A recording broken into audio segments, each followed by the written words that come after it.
Hello there, and welcome to the I Never Knew podcast, also known as Inc. This show dives into the life experiences of people who have been through it all and have come through the other side stronger, better, and triumphant. Each story is raw, authentic, and, at times, heartbreaking.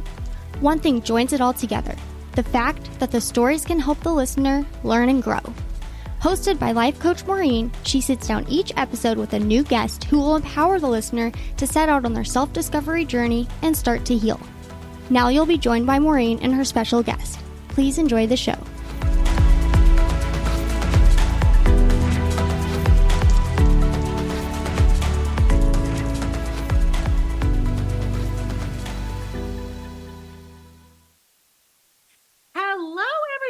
And welcome to this week's edition of I Never Knew But My Dog Did podcast, or Inc. for short. I'm so happy that everybody is here. I'm getting my captions on for you, for my lovely hearing impaired friends just like me. There we go. All right. You guys, I swear, I say this every time, and every podcast guest, they're like my children. I cannot pick one. I don't have a favorite because I love them all. But I swear, I just keep getting more and more and more amazed by the quality and the amazingness, the inspiration of the guests that are coming. And I cannot wait for you to meet my next guest. And I did tell him off air that his name sounds like it should be in a romance novel. So today we're talking with Savio Clemente. He is a TEDX speaker, a media journalist, a board-certified wellness coach, and a best-selling author. He is known for his journey as a stage 3 cancer survivor. Yes! He is dedicated to empowering individuals to embrace resilience and lead healthy, wealthy, and wise lifestyles by loving their inner stranger. I cannot wait to get into what that is. So here on Inc., Mr. Savio, we start off with your knee story. Obviously, we know you're a cancer survivor. And even though you said we could start back at 2 years old, I think I really want to get to the knee story for you. That was absolutely that moment, that epiphany, that life-changing moment that changed the trajectory of your life. So can you tell us what was really the moment of change for you when you realized what was going on? Well, Maureen, thank you so much for having me. I really appreciate the opportunity to speak to what some would consider a very challenging aspect of life: illness, disease. And for me, it just started in July of 2014. I was on a trip with a friend. We were in Amsterdam, Paris, and London. And in both cities, I noticed, I woke up with severe night sweats. I'm like, this is really odd. This is very strange. I thought I ate something, or I thought it was the temperature. I came back to the States, and I had them again for 3 or 4 successive nights. At that point in my life, I was seeing a naturopath, basically someone I saw annually. He would analyze my blood, and then he would give me diet structure, vitamins, just different things to just remain healthy. And I was seeing him for a good 10 years. And he said, Savio, something is wrong here. He's like, you need to go seek out mainstream medicine. I would suggest you go to get a sonogram. I'm like, Doc, what are you talking about? And he's like, yeah. Go to the sonogram office. A couple of days later, they wouldn't let me leave the office for an hour and a half. They told me after the hour and a half to grab a family member to come pick me up. And I'm like, well, I just drove here. They're like, no, they need to pick you up. You need to go to the hospital. I'm like, what? They're like, yeah. So at that point, my stomach was getting distended a couple of days prior, and I was having a little bit of belabored breathing. I went to the hospital. Within an hour and 30 minutes, I was whisked to the 5th floor. And that same night, I heard nurses they were speaking to each other, and they were saying that I would be transferred to the 7th floor, and they call it the cancer floor. That's when I knew that cancer entered my life, before I got the actual diagnosis. Oh, Savio. I mean, that is pretty traumatic right there. That whole sort of, I don't have the information, and people sort of have this control over what's going on. And I'm just saying, kudos. We love naturopaths. I do holistic everything. Oh my goodness. So, I mean, whisking you away, have someone pick you up. You're in this hospital, and no one really gave you this sort of heads up of what was going on until you get to the 7th floor. And then what happens? I had a roommate who had brain cancer, and I was told that I would be taken to get a procedure done. So they had to put a nephrostomy tube in me because my stomach was getting distended. They had to drain about 7 or 8 liters of fluid from me. And that's when one of the doctors whispered in my right ear, and he says, "It's DLBCL. I'm sorry, it's non-Hodgkin's lymphoma, B cell." But he said to me, he goes, "Don't worry." He goes, "If there was a cancer to get, this is the cancer to get." And I was like, okay, that was okay. Then I was bedridden for a week because I had the nephrostomy tube in me. So I was in the hospital for a total of 15 days. 3 days before those 15 days, the medical director came to me. She goes, "Listen, you've seen so many of our staff, doctors, and you know, we know your story inside out. We know you don't even take aspirin." Okay. But she's like, "I'm telling you right now, Savio, you're stage 3. And if you don't get your first round of chemo, I don't know what's going to happen to you." I'm like, "It's that serious?" And she's like, "It's that serious." So I relied on a good friend who I considered at the time extremely wise person. And she said to me, she's like, "Savio, you sure you want to get chemo?" She goes, "You know, it ravages the good and the bad. Like it literally just takes everything out." And I was like, "Yeah." And I'm telling you the story because this was the epiphany moment for me. When she said that to me, because all you have in the hospital is time and access to information. At the time, I had my mobile phone with me, but I had to rely on myself. And what I ended up happening to me was I ended up falling asleep in the middle of the day. And a movie came to me that I saw in the 90s called Little Buddha. It starred Keanu Reeves as Siddhartha, which was Little Buddha. And basically, he gave up all his worldly possessions. He was meditating with 2 other ascetics. They just was living on grains of rice. And while he was meditating with no food, he overheard 2 individuals on a fishing boat, an older individual and a younger individual. And they had a little instrument with them. And he says to the older individual, says to the younger individual, "If you hold the string too tight, it will snap. And if you leave it too slack, it won't play. The path is the middle way." And it was like a lightning hit me. I'm like, "Oh, I can do chemo, but I can do other stuff when I'm out of this hospital." And the whole premise of my TEDx talk, that was the origin story in 2014, was this idea of the stranger. I was that Savio who was dying, who was physically dying, but this other part of Savio, the one that was mentally alert, the one that was emotionally alive, the one that still had relationships with family members, the one that had a core connection to spirituality, that was all alive. So it was only that point when I realized, when I was doing my TEDx talk last year, that what is my key revelation in my life? It was the stranger. It was loving that inner stranger that most people are scared to face. Wow. Ah, I have chills. I have absolute chills because I can just feel it. I feel it, and I feel like, in any circumstance, I think as humans, we have this duplicity anyway. We have this duality where, we are human and we're doing the human experience, but then there's this knowing and this higher inner self that we have. And I love that it came to you in the way that it came to you. And I wrote down that movie. I've got to watch that movie. Um, Wow. So, and it's true when it comes to medical, and I love that your naturopath said you're going to have to go mainstream medicine. So I started in nursing. I was in the medical field for 25 years before I became a life coach. So I'm very familiar with all the processes. And what I came to realize was the medical field is going to cure your symptoms only. It is really just to get you back to sea level, right? Is basically what it's for. It is not a cure. They're not really that big on cure. And in cancer care is especially urgent. We're going to take care of shrinking or diminishing wherever the cancer is and whatever is happening.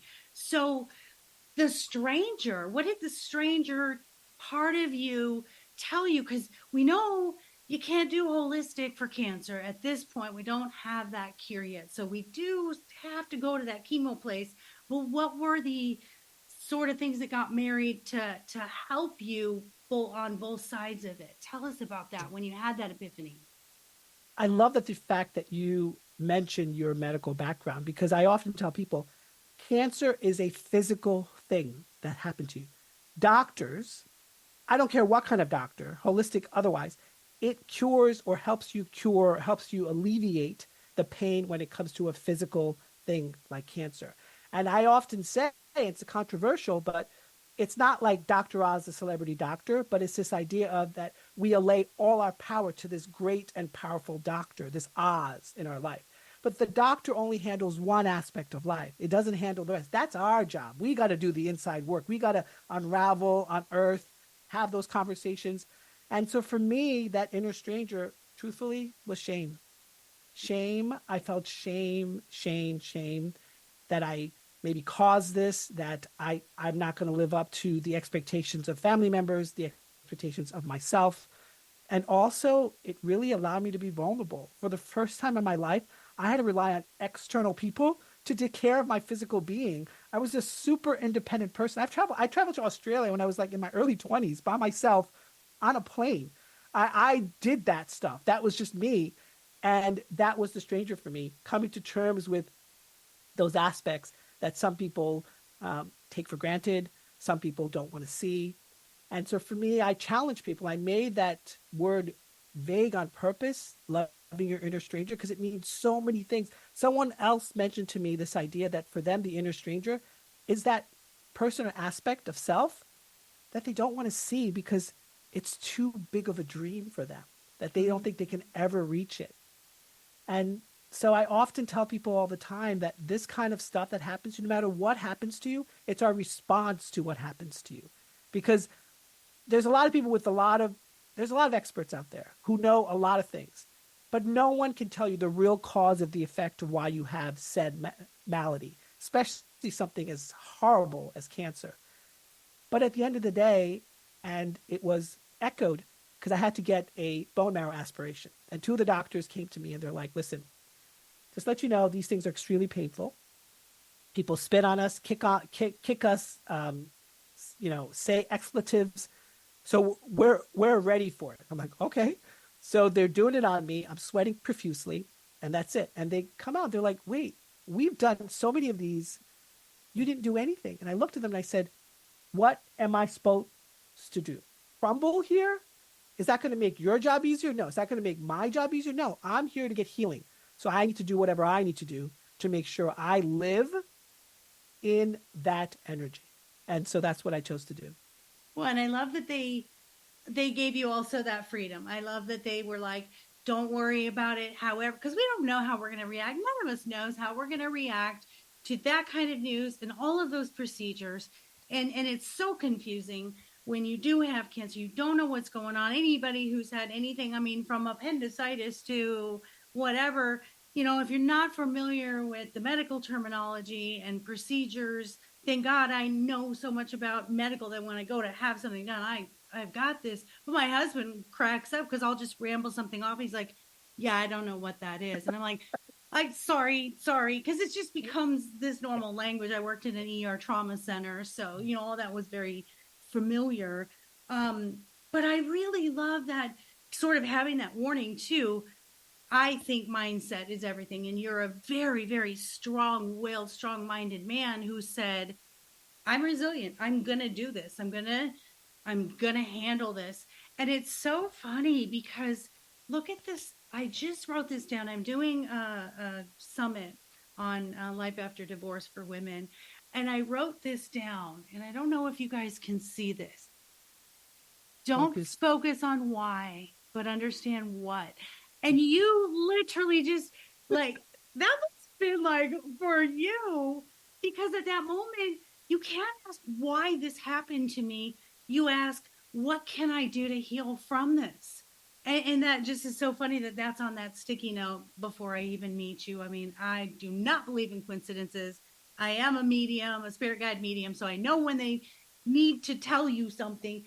And I love this because look at the everything that has come from this. So you go through these procedures. How did you balance out the chemo, the pain, the procedures with the holistic or the mindsets that you did.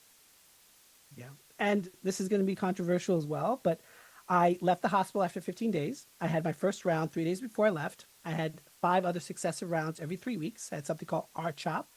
In between those 3 weeks, I did, you name it, I did. I even read the Quran looking for passages for healing. Like I did it all. Energy medicine, red light therapy, black seed oil, ozone therapy. Like I did it because I said to myself, if I'm not alive and I still have money in my savings account, who cares? I might as well just spend whatever I need to spend because holistic treatments are not covered by insurance.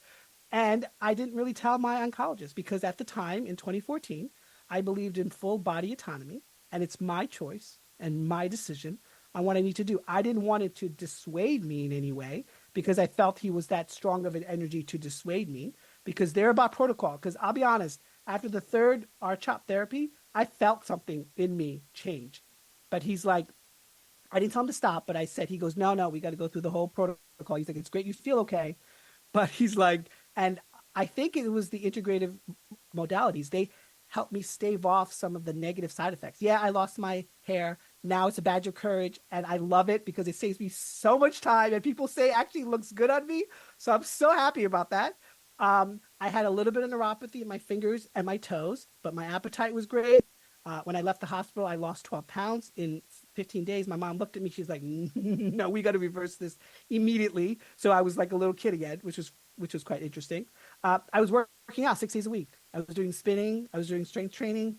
I still tried to live as much of a robust life as I could. I had a little bit of lethargy, but I balanced that out with, with my meditative practice. So before cancer came into me, I had a strong meditative practice that I was doing consistently daily for about 15 to 20 minutes a day. So that helped me also become more balanced and poised because I knew, I have to say, I was on a panel a couple of weeks ago with stage 4 prostate cancer patients, not survivors. So my coaching is through cancer survivors. What's that next stage? How do you want to amplify your impact? How do you want to tell your story as a journalist? I help them do all that to create that legacy. But on that panel, I remember one of the guys was like, I don't know where to go from here because it looks like lights out. And I looked at him and I said, who told you it's lights out? He goes, yeah, the doctor. I'm like, okay. I'm like, can I ask you a question? If I waved a magic wand, right? It's a classic coaching question. And I took away your cancer, what would you do? And he's like, oh, he like rattle off 5 or 6 different things. And I'm like, okay. So could you move the needle a little bit with those? Because it ain't over till it's over. And people have made radical remissions. It has happened. And at the end of the day, it's your job to make sure that whatever you want to get done gets done. And nobody externally can take away your story. No one can take away your story. You could have 5 people with the same cancers and everyone's story is different. So you need to find a way to tell that story so that you can create hope for other people besides yourself. Oh, I love all of that so much. And it really is, if you think about that saying, live every day like it's your last. When you get cancer, that's in the forefront of your mind, right? You're like, every day is my last.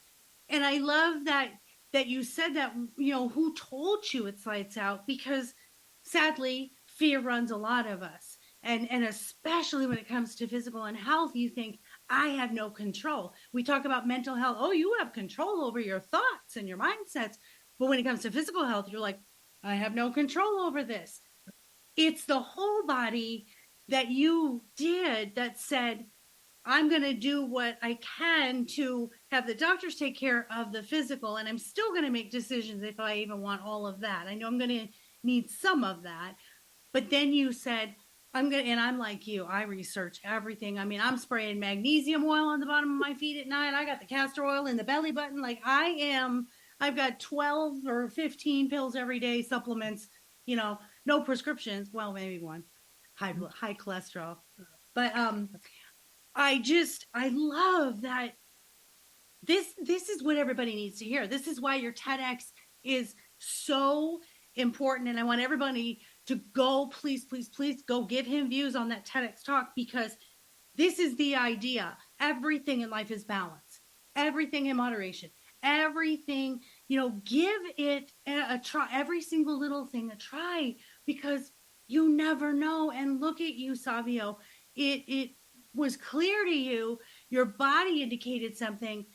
And I always tell people, do the opposite of what you're feeling. So if you're feeling sick, think healthy. If you're feeling depressed, get up and dance. Like, try to counter what people are saying, and try not to listen so much to everything that's going around you. So you're healthy then. You felt like you knew. Did you just have a knowing, like, this thing's going away? I got this. So it's interesting because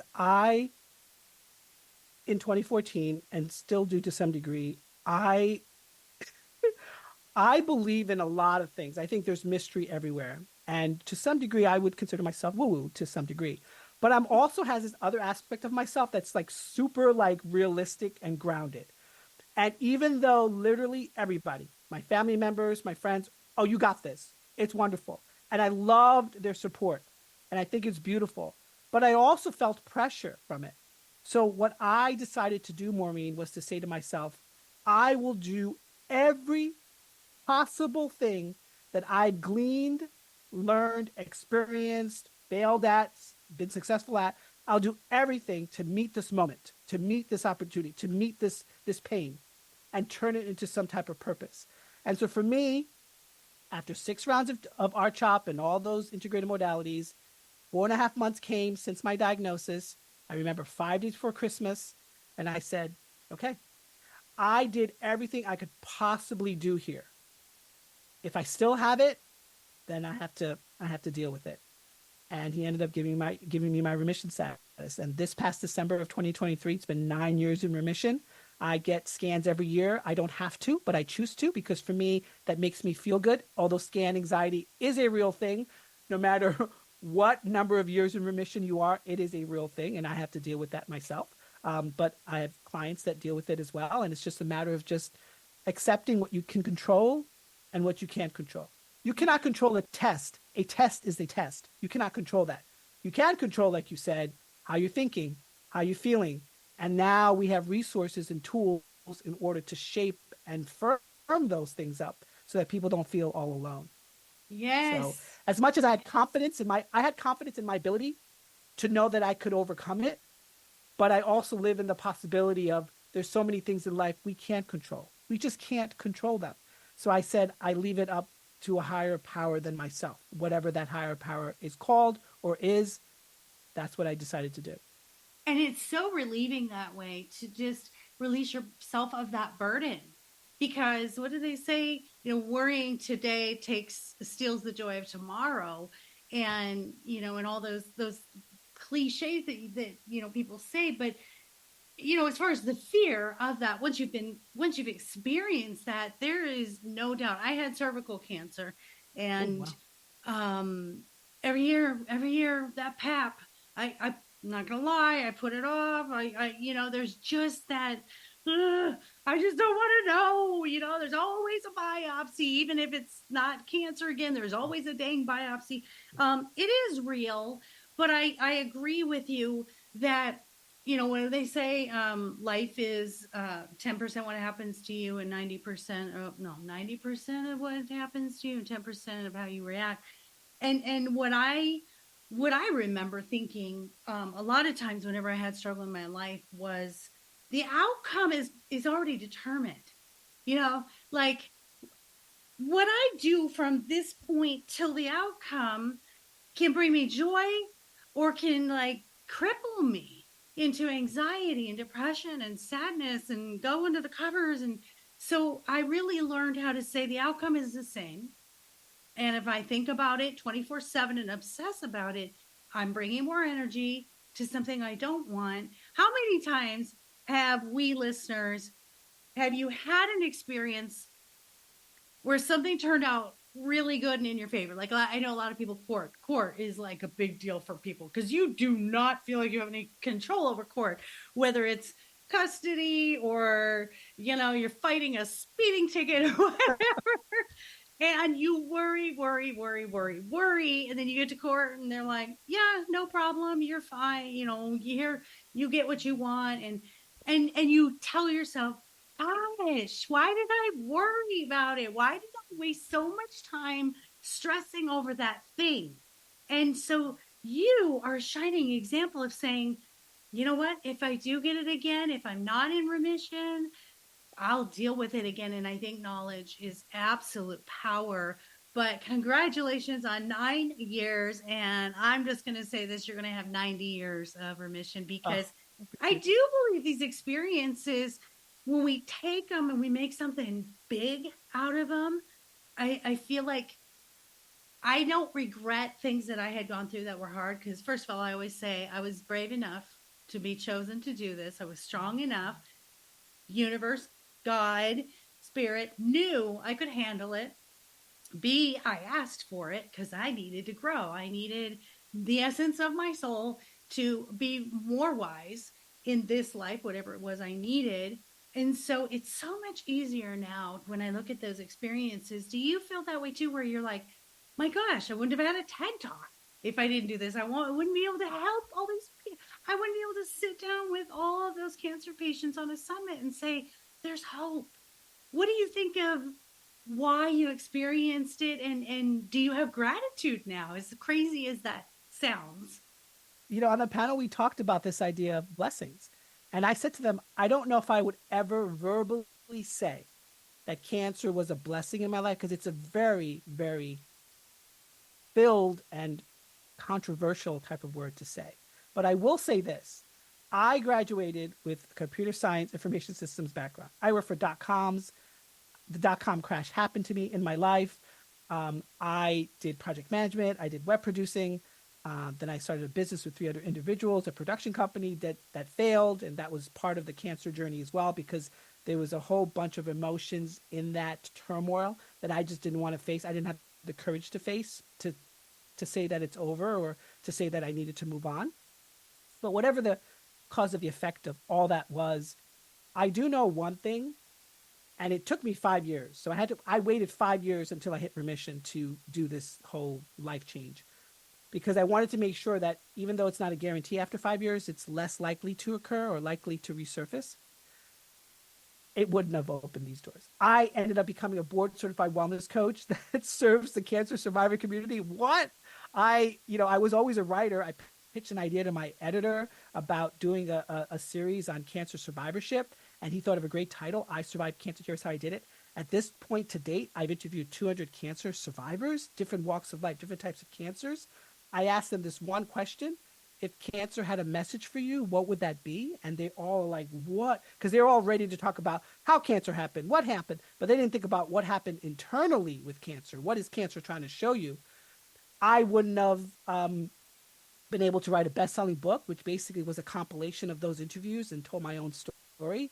I wouldn't have become a bestseller. And I wouldn't have done a TEDx talk last October in Raleigh, North Carolina, about cancer survivorship, wellness, my interviews with celebrities, and what that taught me in terms of, is wellness the lack of illness? Is wellness more than illness? What is this? What is this all that we're trying to find? What is purpose in all of this?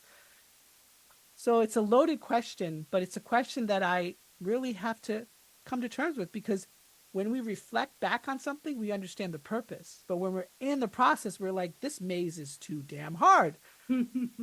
So I will have to say that there's gratitude for this journey, as hard as it was. And this wasn't a cakewalk, so I'm not trying to give a rosy picture of this. This was hard.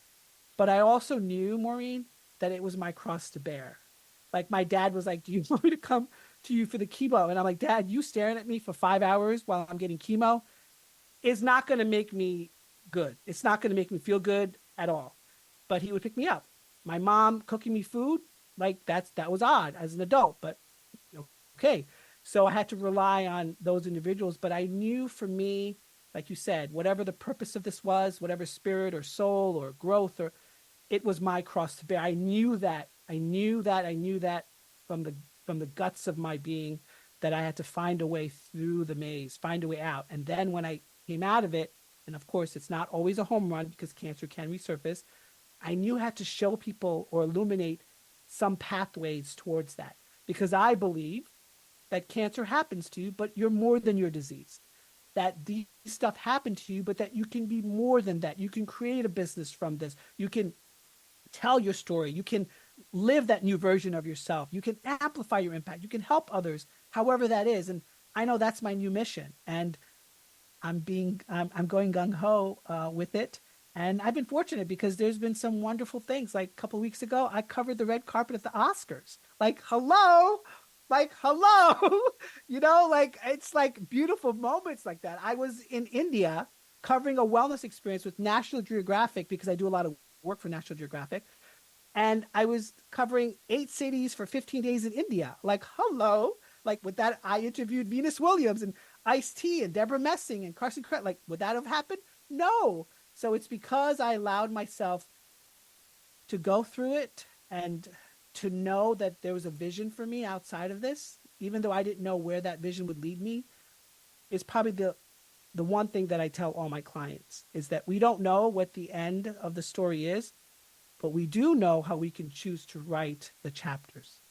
Oh, what a beautifully stated thing. I always say, look at your life and picture what you want said at your funeral. For me, that's how I want to live every day. I don't want any regrets or any regrets. If you've ever seen the bad tattoos where it says no regrets, it's actually a chapter in my book. My dog is more enlightened than I am. I love it. Your book is I Survived Cancer.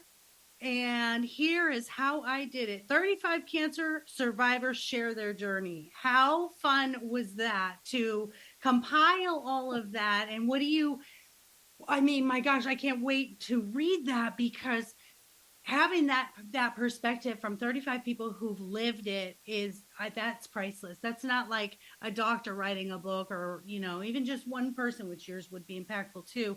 How fun was that, talking to others and getting different perspectives? So I wanted to make sure that I got a swath of people from all walks of life. I'm someone of color. I wanted to make sure that was represented. I'm someone who believes in fairness when it comes to, female and male. And I just wanted to make sure that was represented. I also wanted to make sure that the cancers were represented because there was a large part out of the 200 cancer survivors to date that I've interviewed, a large portion were females with breast cancer. Mm-hmm. And I wanted to just make sure that I tell people all the time, my cancer is a blood cancer. It's an invisible cancer, really. You can't really see it. And not only that, but my veins were so good, they didn't even give me a port. They're like, your veins are excellent. Now they're shot, by the way, but they're excellent. So I have no physical scars except for maybe that nephrostomy tube, I have something here that I can't even see. But these people that lost their breast, lost their colon, lost their split. We're talking about things that they can't pretend isn't there. It's not there anymore. So how do you live with that new thing that you see in the mirror? How do you live with that? And so for me, I just wanted to make sure that I told an honest story. And I also made it a point after because it's a compilation of the interviews, every story had their website or the QR code to the website. Why? Because I wanted people to know they're still living, they're still thriving, they're still doing, they're still making things happen. And 2 of the interviews really caught me. One of them was a voice actor for Hollywood called Rob Paulson. He's done Pinky and the Brain, Animaniacs. He had throat cancer. His livelihood, what he loved doing was making sounds. He had throat cancer. So to him, it was not only cancer, but taking away something that he loved to do. Fortunately, he survived, and he's still working in Hollywood, doing the best that he can. And another guy had stage 4 prostate cancer, 2 to 3% survival. And he's a numbers guy. He said, why can't I be part of the 2 to 3%? Why do I have to be part of the 97% that don't make it? And he made it. So those are the things that I really felt that it was a call. I felt like I had to create that community from the book, and I had to give people a voice because I felt that people need to know that these people are just not surviving. They're living and they're thriving. They're doing the best that they can to make sure that whatever they went through means something. I love that. And when you ask them, well, how do you live with that? Well, the point is I'm living. And I have a family member who lost their bladder to uterine cancer, and it spread to their bladder, and now they have the bag. But you're living, just give me the years.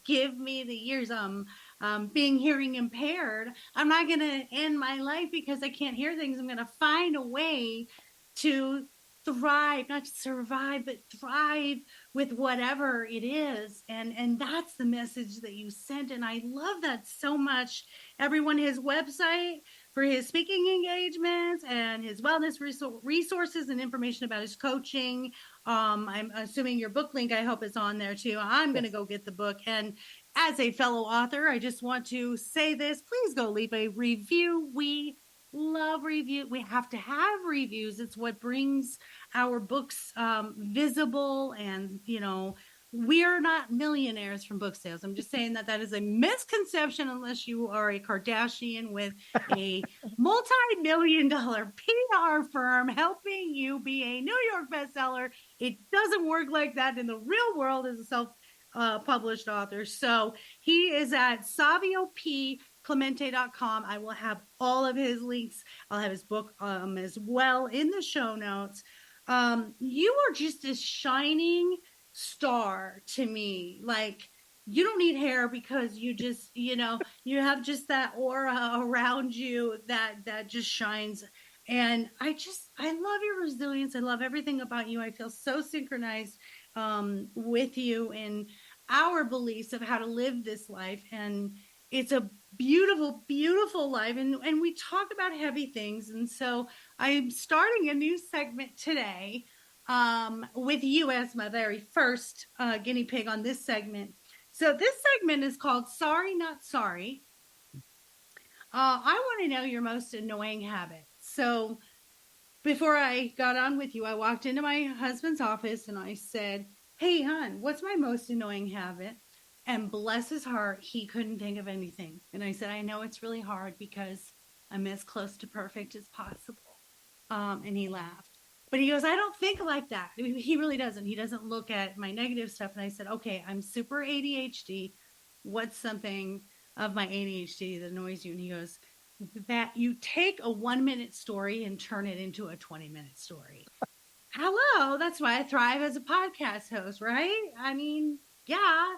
So what is your sorry, not sorry, most annoying habit? See how I gave you time there? That was me rambling. That was beautifully fielded, that one. I would say I do have OCD tendencies at times. So it's double checking, not only on myself, but if I have other people working for me, I have to constantly double check. Not because I don't trust them, just because of my OCD. So let's leave it like that.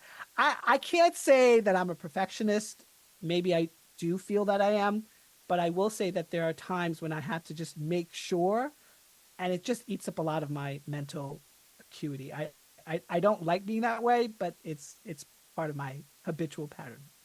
I get it. It's probably why I'm a one-woman show, because they probably don't trust. I wouldn't trust an editor to make it sound good or do the graphic to make you look so handsome. Yeah. No, I totally get it. I'm one of those that has to check the locks at night, every door. Yeah. And I'm a crime junkie. So there's that.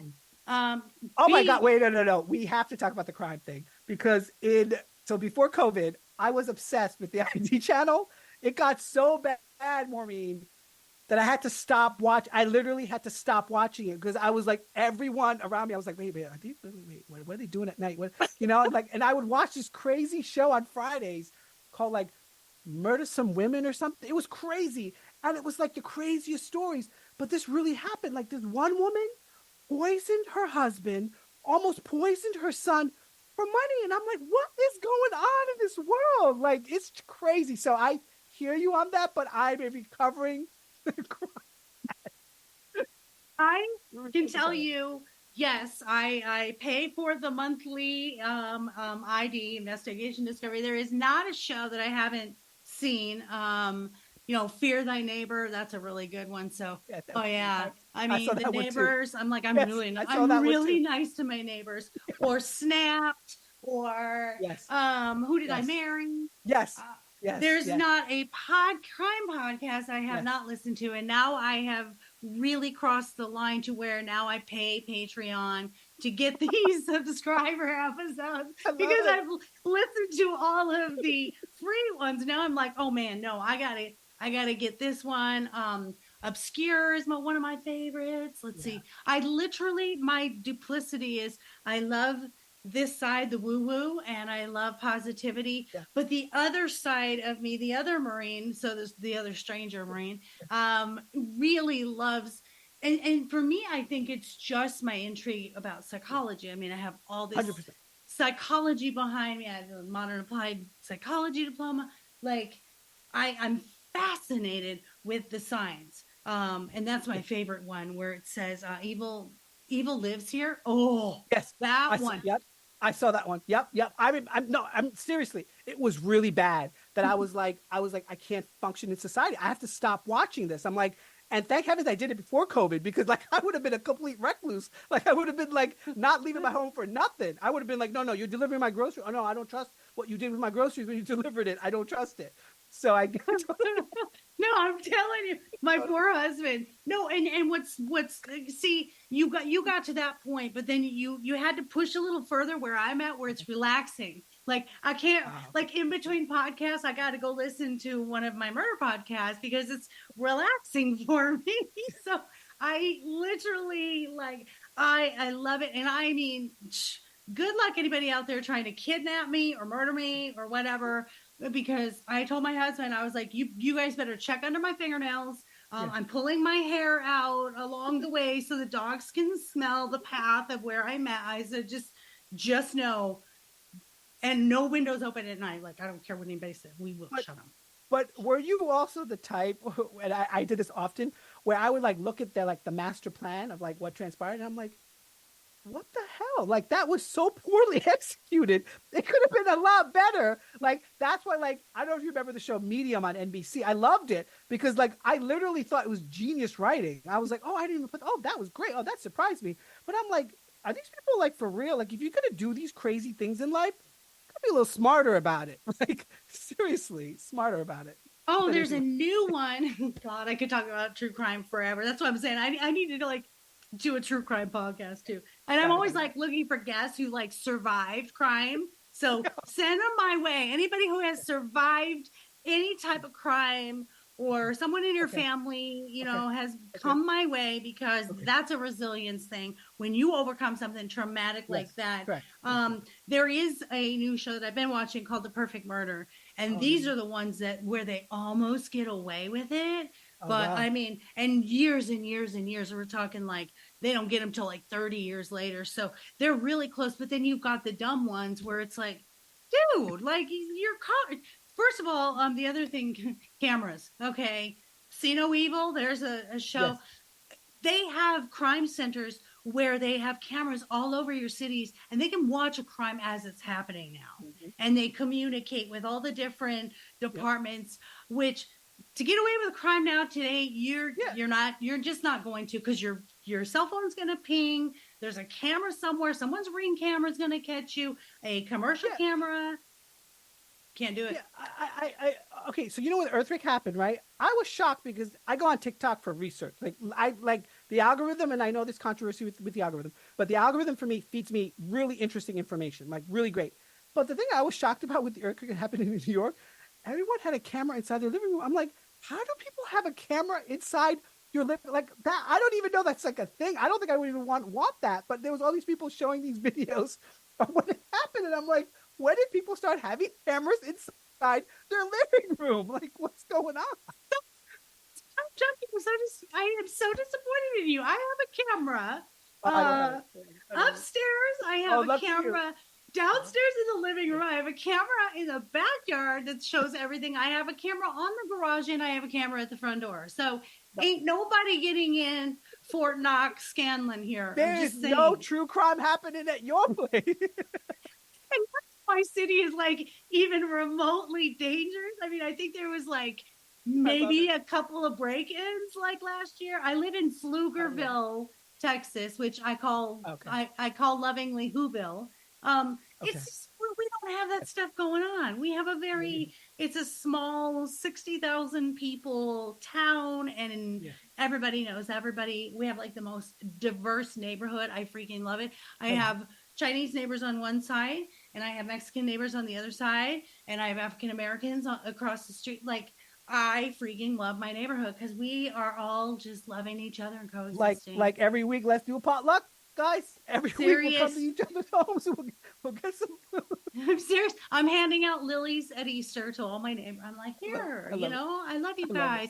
That we have gardens, and over the fence, my neighbor will be like, here, Maureen, I have some onions for you today. Or they'll throw treats to my dogs. Like I love it. I'm in like, this fantasy like protective bubble. But yeah, true crime, all about it. All about it. I've even reached out to people I've seen on the shows to see if they would come on the podcast because I'm like, oh, that's amazing. yeah. That's So amazing. Tanya Cash, I don't know if you heard about her. She's actually, they're doing a movie on her right now. People Magazine interviewed her. Oh, wow. She was kidnapped by the security guard at her school. And after 10 years, she finally escaped. And so I reached out to her, and we're friends on Facebook. And I'm like, hey, can you come on? But everybody else was trying to get her once once the People Magazine show aired. So little old me, I got kicked to the gutter. But maybe sometime when it all kind of dies down. But she's inspirational. She's so positive, remarried, and just I'm so Amazing. so proud of her. But that's what I love about this podcast is just resilience. We are resilient. Believe that we are resilient, you guys, listeners. There is nothing that you cannot do because you're here for a reason to learn these things. And don't give up. Don't ever give up. Believe that if you're faced with something, you're brave enough, like Savio, to face it, to learn, and then to bring it forward to help others. And that's what I love about this community. And once you're on my show, you're my BFF. Everybody knows that. So Savio's our new BFF, guys. And just a little snippet for everybody who hasn't gotten a chance to watch the TEDx talk or didn't click on the link. I have an acronym of what I call like a framework called the Aloha Reboot. A stands for acknowledge where you are. L is for listening. Listen to that inner voice inside. O is for opening. So big thing, open yourself up to that self-compassion and self-forgiveness. H is harnessing that wisdom from within. And A, the most important of all, is acting on that, acting with intention, acting with purpose. And if you can just do that for 7 minutes, because my TEDx talk is called 7 Minutes to Wellness, How to Love Your Inner Stranger, you'll be good to go. Even if true crime happens around you. Let's do this. Let's get him like millions of views, because that's, again, just like the reviews on the books, the TEDx talks, you got to have those views. So everybody, let's show him ink love here. I am just so grateful you are on today. Hang with me. Thank you, Savio. You just make my heart smile. I think you're just so flipping amazing. Oh my gosh. Listeners, I hope you enjoyed Savio. I know you did. I'm not even going to question whether you did or not. I love all of you for listening, continuing to listen, and, building this community, making this podcast grow. And, the stats are showing that this is the kind of interactions and connections you need in your life. This is the positive stuff on social media. This is what you need. You don't need any of the negative stuff. You don't need to watch politics. You don't need to look at gossip columns. What you need is real people with real stories, real solutions, and real inspiration. And we are here for it. So I love you all for listening. Do not forget to go get my books. My dog is more enlightened than I am. And my dog is my relationship coach, all about relationships, as I am a relationship expert. I am an author and a speaker, and I have a couple of really fun things coming up. I'll be in Costa Rica, leaving next week to speak at a retreat. And let's see what else we got going on. Oh, I am speaking at a summit for women recovering from divorce, how you can control your emotions. Yes, you can during that hard time, tumultuous time. I've been there. You'll really enjoy that summit. What else we have? Let's see. Oh, my children's book. I think starting children out with mindfulness is so crucial, so we don't have to fix adults later on. Let's start those kiddos off well.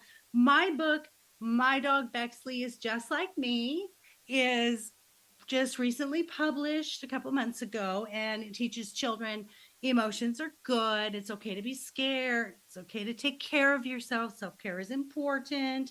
So my dog Bexley is just like me. And last but not least, my doggy boutique, where I make healthy treats for your puppies with really cute apparel and safety supplies. Wait until you see what we have online. I just got a ton of new products. So mydogiseverything.net.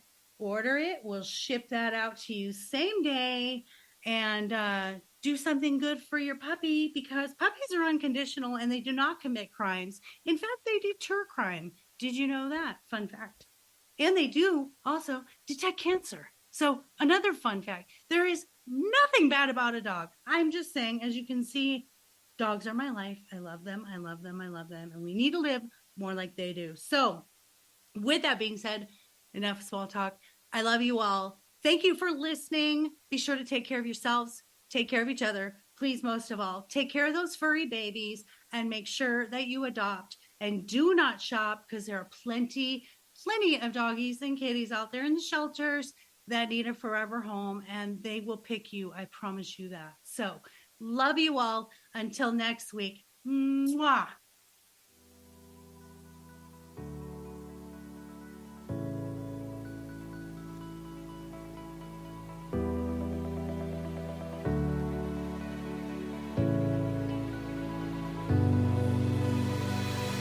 Thank you for tuning in to the I Never Knew podcast. If you found today's episode inspiring and educational, please be sure to follow, subscribe, and spread the word. The more people that join the Inc. community, the more it can develop and influence others as we work together for a healthier and brighter future. Until next time.